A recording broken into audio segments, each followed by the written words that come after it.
নমস্কার বন্ধুরা, পোস্ত টু পাস্তার আরও একটা রেসিপিতে আপনাদের সবাইকে স্বাগত। আজ আবার নতুন একটা রেসিপি নিয়ে আমি চলে এসেছি। তো আজ গ্রেভি চাউমিন বানাবো। তো চলুন শুরু করা যাক।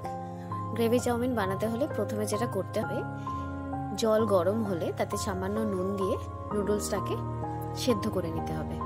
নর্মাল চাউমিনের জন্য যেরকম সেদ্ধ করতে হয় ঠিক সেরকম, পুরোপুরি না, আবার একদম কাঁচাও যেন না থাকে। এরপর এতে জল ঝরিয়ে সামান্য তেল ভালো করে মাখিয়ে নিয়ে রেখে দিলাম কিছুক্ষণ। এরপর কড়াইয়ে তেল গরম হলে এর মধ্যে দিয়ে দিতে হবে ফেটিয়ে রাখা ডিমটা, কারণ আমি এগ চিকেন গ্রেভি চাউমিন করছি। যদি ডিম কেউ না দিতে চান তাহলে এই স্টেপটা বাদ দিলেও চলবে। আবার তেল দিলাম।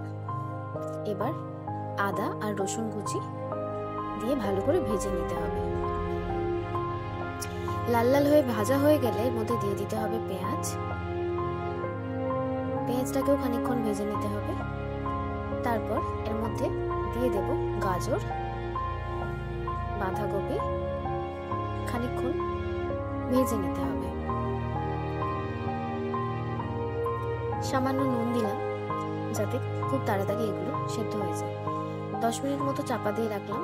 চাপা খুলে সমস্ত সবজিগুলো দেখবো নরম হয়ে গেছে। এরপর সরু করে কুচিয়ে রাখা ক্যাপসিকাম দিয়ে আরো বেশ কিছুক্ষণ ভাজতে দিলাম এবং আরো 5 মিনিট মতো চাপা দিয়ে রাখলাম। এরপর এর মধ্যে যেটা দিচ্ছি সেটা হচ্ছে চিকেন স্টক। সামান্য পরিমাণে সয়া সস দিলাম,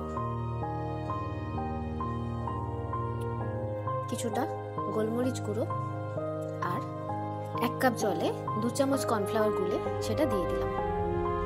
যে চিকেনের স্টকটা বানিয়েছিলাম সেই চিকেনগুলো ছোট ছোট করে কেটে আর যে ডিমের ভুজিয়াটা বানিয়েছিলাম সেগুলো এর মধ্যে দিয়ে আরো 5-10 মিনিট মতো ফুটিয়ে নিলেই গ্রেভিটা রেডি হয়ে যাবে।